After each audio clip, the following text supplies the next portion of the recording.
Hey guys, thank you so much for running on over here to the Awesome Padron show. Just like a week ago, maybe a little less, we saw the new movie Beau is Afraid. This is a movie I've been really looking forward to for quite a while. Yeah, Ari Aster is honestly one of my favorite directors working today, probably of all time. Yeah, exactly. He made Hereditary and Midsommar. If y'all have seen those two movies. This movie is pretty different than those movies. And I will say a big warning: if you walk into this, you're like, "Yeah, I love Ari Aster. I've seen Hereditary and Midsommar." This movie is very different, very different, and there is still obvious. It's obvious it's Ari Aster direction. Yeah, he has his own flair to things, to where things just kind of feel disturbing, even in moments where they might not normally would. Exactly. Yeah, and what's crazy is because this movie is like utter madness throughout a lot of the runtime, but then there's like these certain moments spread out throughout the movie where I'm like, oh yeah, this is an Ari Aster movie. Yeah. I got that feeling again, the reminder that this is an Ari Aster movie. Yeah. But then the rest was just like madness. Whenever I first watched it, I was like, I think I like that. I'm pretty sure I like that. But as time went on, I started thinking about it. I started looking at other people's interpretation. I started forming my own interpretation. I've come to really like this movie, maybe love. I'm not 100% sure. It's a hard movie to really wrap my mind around on how I feel about it. But that being said, it's a movie where I can understand someone not liking it, even if you're an Ari Aster fan. Because I've seen someone, I made like a post about someone commented and they're like, well, what are they expecting? It's Ari Aster. I'm like, okay, well, like, it is very different, and I can really understand anyone not liking this movie. But personally, I liked it. I've seen some people say that it makes no sense. Look, if you're looking at this in the most basic sense, it makes zero. It doesn't make any sense. Most literal sense. Yeah, in the most literal sense, it doesn't make any sense.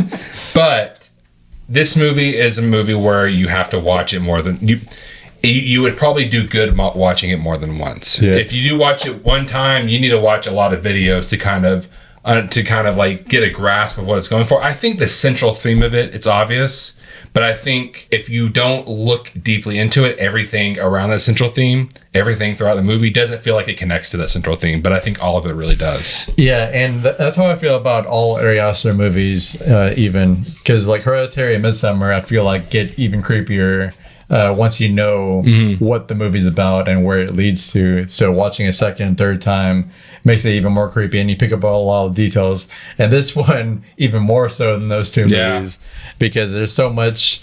I mean, after we finished seeing this movie last week, I pretty much got the gist, the main gist of this movie. I pretty much understood like what the movie was about. But then it was like all the little details and everything, a lot of the smaller things that happened in this movie that kind of just lost me. Like I was like, I have no idea what that was supposed to mean. And truthfully, this is like one of, if not like the wildest movie I've ever seen in my life. Because there's definitely at least an enjoyment out of it at certain parts of the movie, because you're kind of just there like in awe of how wild and how ridiculous it is. You know. And I'll also say that, adding on to that, this movie would not, I mean, I'm sure there's actors who could have played it off really well, but I feel like Joaquin Phoenix was perfect for this role. Yeah, honestly. He I mean, we saw it in Joker, which is why we have these two figures, I promise. But in Joker, he was able to play this person who's just like beaten up, like metaphorically and physically throughout the entire movie. It's just kind of a pathetic kind of person to where like nothing is going right in his life. There's so many things going wrong in his life. Yeah. And he plays that so perfectly, that kind of person who's having to go through all that. Yeah. And I remember back a while ago, this movie is called Disappointments Boulevard. I remember that's what it was first called. Whenever it was announced what this movie was actually called, which is Beau is Afraid, I remember people were like, it's Disappointments Boulevard to me, because that's a better name. And it's like, okay, like if it's a cool name, Disappointments Boulevard, it's a cool name. It sounds like it's a cooler name than Beau is Afraid, but honestly, after watching it and actually seeing what this movie's about, I do feel like Beau is Afraid is kind of a better name in some sense. Right. I mean, Disappointments Boulevard. You can't say that name, can you? I cannot say it. Disappointments Boulevard, it kind of works. But I feel like Beau is Afraid. It's such a simple title, but really works for this movie and also the kind of movie it is. Like, the kind of wild movie it is. For some reason, the name Beau is Afraid. In general, he's afraid. Right. Like, it's especially because considering this is strangely more of a comedy. Yeah. Like the main kind of genre that I can call it is a comedy. Yeah. So a name like Beau's Afraid really fits that comedy feeling. Yeah, exactly. I think Ari Aster said he described it as a nightmare comedy. Yeah. I was like, man, that's perfect. It really is. And here we're going to get into spoilers for a little bit. We might loosely talk about our translation. Oh my goodness, our translation, our interpretation of certain parts of the movies. We're not going to do probably a full summary of the whole thing, right? Especially because there's still moments that I don't fully get. Yeah, we'll try to jump around through it in order a little bit, but not like too in depth. But I think. Well, okay, I don't think. Obviously. And I think if there's one thing that everybody, at least I hope everybody can get out of this movie, is that the central theme is about childhood trauma and the trauma we get from our parents. Right, and the anxiety that you, even as an adult, you still have. Yeah, exactly. And how it affects you as an adult. And I think that's very obvious, at least in the first, even though a lot of wild stuff's happening, I think it's very obvious within the first 30 minutes, 20, 30 minutes of the movie, what the meaning of the movie is. You have this guy, Beau, who was, and I think one thing I really liked about this movie was it never really fully showed the trauma it never showed him in those moments that often. Right. We just know. We just assume these things. It can even be assumed that maybe he blocked some of this stuff out, so maybe that's why there's not memories coming. There's not a whole bunch of memories of that stuff happening. But granted, it's very obvious what's happening. He has so many fears. Has fears of pretty much leaving his house in general, and it's very obvious that he doesn't want to go see his mom. When at a therapy session, whenever he's like, "Do you want her to die?" He's like, no, and there's a piece of him that you can see, you're like, maybe, and I think one of the funniest things about this movie is the whole plot. Everything that happens in this movie happens because he went back inside his house to get floss, and I think that really adds to. I think that could be taken in two different ways, or both. Honestly, it can be taken as his mom has instilled a lot of fears in him, because we see later on in a flashback, we see, because Elaine's talking about these desserts, and he's like, oh, that you can't do that one because it has this, you can't do that one, it has this, so he has a lot of fears instilled in him, right? And so the floss thing could either be he has a fear of not flossing every night, so if he takes that plane trip, he might miss out on flossing, even though he could just go over there and buy a floss, I don't want to skip a night. So he runs back in there. Or it could be a thing of, that's how bad he doesn't want to leave his apartment. Yeah, that's to go see his mom. To go see his mom. Or in general, he doesn't want to leave his apartment because there's so much wacky stuff happening outside. Well, that he thinks is happening. Yeah, he thinks is happening outside. And I also feel like a lot of people might have this thing of, I think a lot of people get caught up in movies like this where they're like, well, I want to know if these things are actually happening or not, which is kind of a cool thing. But I think for some movies, to some extent, it doesn't. Some things don't really matter. The idea is what we're getting is at very least a physical manifestation of his anxiety. And I think you get a lot of people get caught up on is this happening? Is this happening? Whenever what you should be looking at is a meaning. It's a meaning of all of it. You want to say anything?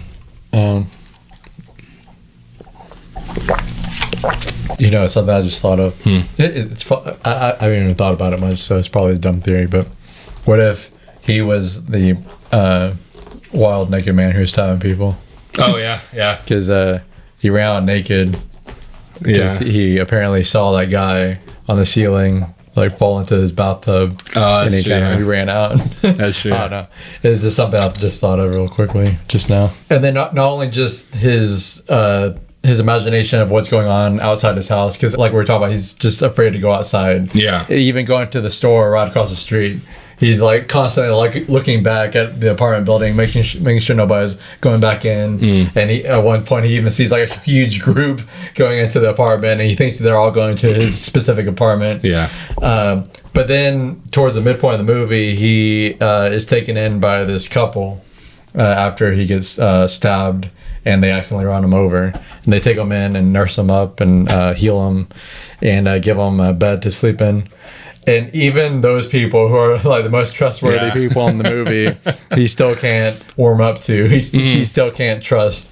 He still feels like they have something, a hidden agenda against them. Yeah, and there's a part that's really cool in there to me where like it's real quick. Is like because I think the wife bends over and like tells him like go to this channel. So he goes to that channel and he sees that he's being recorded. You know, and then it's going and he realizes that he can fast forward it. And so he fast forwards it and he sees the future that's going on. To me, what I feel like that's happening is all this is trauma from his mother. And all this is saying he feels as if he really doesn't have any control over his future. You know, his future is already either already set or he just has no control over it. And so that also adds to his anxiety a lot more. I feel like that's what it's probably trying to say. Yeah, especially because it's not just like his trauma from his mother's whole like generational trauma, because even his mom even mentioned that her mom gave her trauma when she was a kid. So it's kind of this pattern, this repeating pattern thing, to where like, oh, this is just gonna be my life. It's gonna be something that's inevitable that I can't escape. That's gonna be my future. It's out of my control, pretty much. And just a quick side note: the actress who played the younger version of Beau's mom played on New Girl for a little bit, and she was on an Adult Swim show called Delocated, which is a very underrated show, and it's hilarious. And then later on in the movie, he's out in the forest and he sees this group of people who put on a stage play, and then he's suddenly like a part of the stage play. And it goes through this story, which I didn't fully get when I first watched it, but watching a few videos, it kind of made me realize that the whole story, which I mean, I kind of figured watching it had something to do with his life. But the story that was the play was kind of what he kind of wished was his life. To where he had a wife and he had kids, but then there's a flood that happened in the play that kind of separated him from his family. And I feel like that flood is his anxiety, his depression, that's keeping him from having that kind of life that he wants. And so it's kind of a manifestation of his feelings, his inner feelings. Yeah, and then like later on, he goes and he sees his kids, and he's talking to his kids, and they bring up he's never had sex before, and they're like, oh, how were we made? And then he snaps out of it, because that's how his thing of like, oh, well, obviously that's not real. I do want to skip a little bit, because I think a good chunk after that is just primarily to get to the next part, which isn't bad, but. And then you get to the part whenever he sees Elaine, he has sex with Elaine, and then she ends up dying. Because the whole, which we haven't brought this, the whole movie, obviously you've seen it by now, if you're here.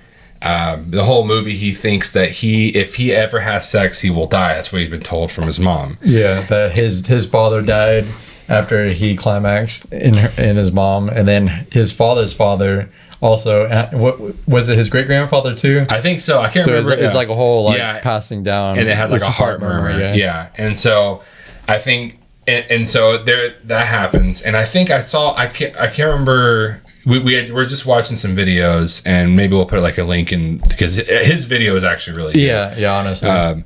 He was talking about how in that scene that was kind of Beau being like. He has sex for the first time. He doesn't die, so he feels so much better about it. Like he's like, finally something, you know. Yeah. And then she dies. So it's almost like no matter what, he cannot have. There's nothing good that's going to come to him. Right. And did that happen? Maybe, maybe not. But at the end of the day, like that's what it's trying to say. Oh, to me, anyways, and to us is that no matter what, even whenever something finally goes good for him, something that he thought was going to happen his whole life. And he does it. He's like, oh, I didn't die. Great. Awesome. then she dies. And then that's whenever his mom walks in, and I think that's also like a flip in him to be like, I'm not gone from my mom yet. Right. You know, like my mom is not gone. So she comes in, it turns out she's not dead, which I do think she's actually dead. Yeah. Which it's kind of crazy because I didn't even think about that for a while after I finished watching it, that his mom probably wasn't still alive. Yeah. She actually was dead the whole time. It's just like in his mind that she was still alive and still hovering over him. Yeah, it still has a hold of him, you know. And so I think then she brings in like his therapist. This therapist turns out to be working with her the whole time. Another thing of like all these people out to get him, all these people going against him, the anxiety, his crippling anxiety coming back up. You know, like he thought he was getting over it, but it's coming back up. And then one of the most ridiculous scenes I've ever seen in my life. He goes, I can't remember exactly what he says, but like wanting to know about his father, and she's like, you want to know? Here he is. And so she opens the attic. He goes up there, and first he's like an older version, I don't know if it's an older version of himself, right? But a person who looks like an old him. Yeah, it could be an older version of himself. Maybe it's supposed to be his dad. I don't know.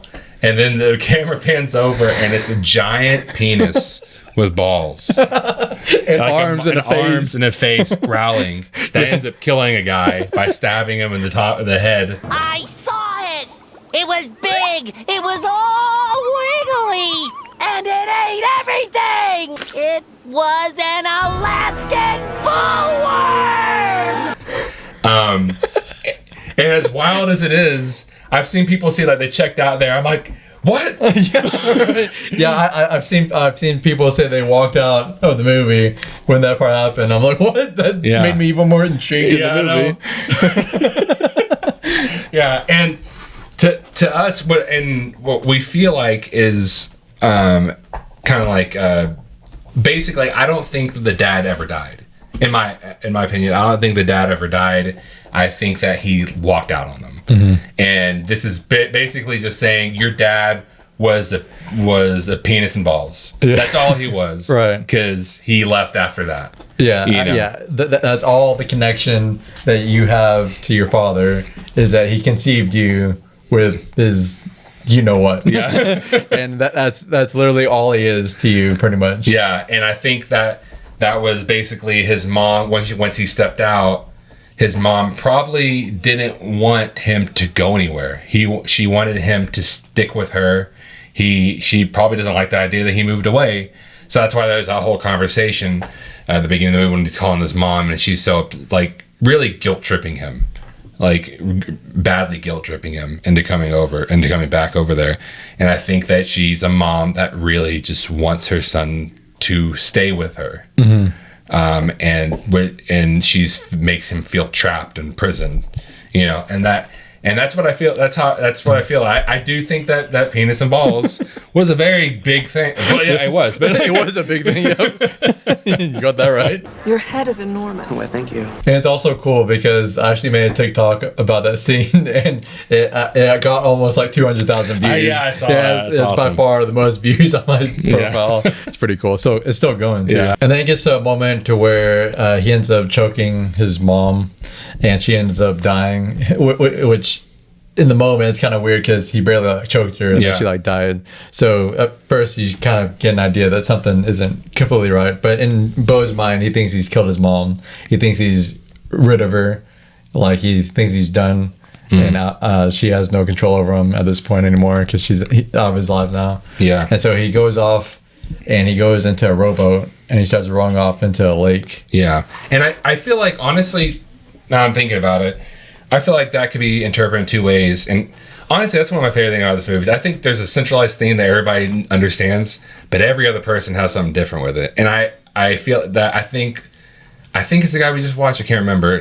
One of the guys we just watched. He was saying how he feels as if this is him rowing off and he's like in depression. He's depressed and he's isolating himself like some people with depression do.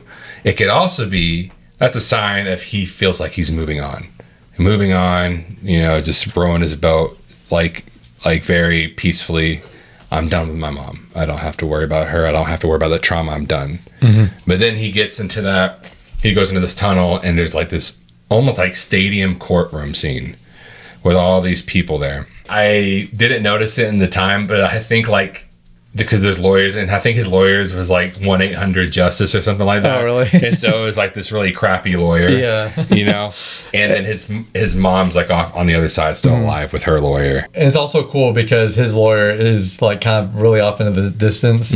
Like you can barely hear what he's saying. So it's kind of like Beau self-conscious, wanting to break out from it, away from his mother, but not having a strong of enough voice and like reason and like strong enough will to break away from his mom. So it kind of symbolizes it with that. Yeah, that's a good point. I didn't even think about that. That's a good point. And then also like the other lawyer, I think they end up getting the lawyer and throwing him off and killing him. And so now Beau has no defense and nothing in his mind to defend himself against the trauma from his mother. Right.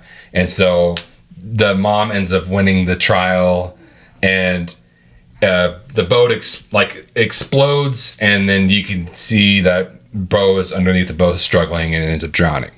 In my opinion, and I think you agreed with it too, is I feel as if what's happening there, and I saw someone see this as a much more positive ending. Someone's like, yeah, that's showing that he's done. He exploded and he's done with his mom, and he can continue life. Ari Aster finally has a happy ending. Yeah. Oh no, I think you kind of misread that. Yeah. I mean, hey, if you want to believe that, then that's, go for it. Yeah, go for it. That's what you need. But the end of this, I think, is very sad. I think, especially everything before that, like he's losing the defense. His defense died. He's losing the defense against his mom. Yeah, and then he drowns. I feel as if it's saying he has so much trauma from his mom that even if he thinks he's done, he's never going to be done with her. He's never going to be done with that trauma from his mom. He's going to blame himself for everything with his mom for the rest of his life. He's going to have crippling anxiety for the rest of his life, and he's never going to actually change, which goes along with what this movie is also, which is the flip on the hero's journey and the flip on like an Odyssey. The hero's journey, you have the hero, which is this guy who goes through. He starts off with maybe some flaws, and as the movie goes, as the story goes on, he comes in conflict. He goes against these conflicts that he confronts, and each conflict he learns something, changes little by little, to where at the very end he's a different character. Right? Well, not a different character, but like he's a different person. He's lost those flaws. He's become a different person. And this one, every conflict he comes across, he runs away from, basically. He's so fearful, and he runs away from. He never learns from anything. Even once he thinks he has, even once he literally chokes his mom and thinks he kills her, which, like we said, I think she died at the very beginning whenever he found out that she died. But that's him killing the trauma from his mom. Right. He thinks he did, but he didn't, and he's going to keep that for the rest of his life. I think it's a very, very sad ending. Yeah, and I just love how it just like kept on that frame with the credits and all that. Yeah. Just like a really somber feeling to the end, and it adds to my feeling that it was supposed to be a sad ending, not a happy ending. Yeah, I mean, showing his capsized boat with them drowned underneath it, I don't feel like it's supposed to be a happy ending. Yeah. And possibly even the crowd is the way we perceive people who have anxiety and depression. We have all these people going against him, going for the side of his mother, who a lot of the world has this belief that even if your mom is some horrible person, they give you trauma. Oh, well, she still gave birth to you. She still did this. How we view the victim of the childhood trauma. And then once he's done, he just they just kind of walk off. They don't care. Right. Maybe that's what the crowd there is for, is to symbolize us as a society. I was wondering what you're doing, but yeah, I get it. Yeah, there you go. it all circles back to the Joker. You know, that's what this movie is made for. This is actually the sequel to Joker. And it's actually funny because the guy who actually found his mom dead in her house, the UPS driver. Yeah. It actually later on in the movie, because at first Beau's only talking to him on the phone, which I'm surprised I didn't recognize his voice. Yeah. Which maybe they got somebody else to play the guy on the phone and somebody else on the news report. But later on in the movie, it shows in the news report that it's played by Bill Hader. So random. And if there's one thing I absolutely love about this movie, and something that some people may dislike, is that if you watch the trailer, I think you're gonna know that there's no way you can watch that trailer and think that it's gonna be a straightforward movie, you know. But I will warn you, if you go to this movie and you expect some really big reveal of like, oh, this is what's actually happening, or like a scene where you see that stuff is all of it's in Beau's head, you know, then you're not gonna get that. And I do love that about this movie. This movie gives no indication that anything is fake. Yeah, there's no like jump to what the real life is happening around him. There's not like a scene where like he's seeing all this craziness happening and then all of a sudden it shows like a different POV. Yeah.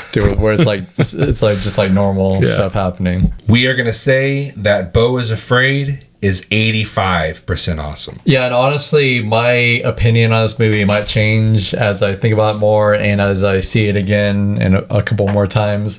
I don't see my opinion going down. I don't see my percentage going down, but it might go up. I might start loving it more. Yeah, I agree. I couldn't really see, whenever we were talking about doing the grades a while ago, I couldn't really see myself giving this a 90, but I could also see myself after multiple viewings being like, oh yeah, that 90, that would have been a good choice. So this, honestly, we said 85, but it could be anywhere from 85 to 90. It's funny because the actor who plays the young version of Beau, I swear when they released a poster for this movie, I legitimately thought he was like a CGI creation that was made to look like a younger Joaquin Phoenix. And what's even crazier is I thought it was bad CGI. And it's funny because the actor actually knows about people thinking that he looks like CGI, and he's actually come out on TikTok saying that he's not CGI.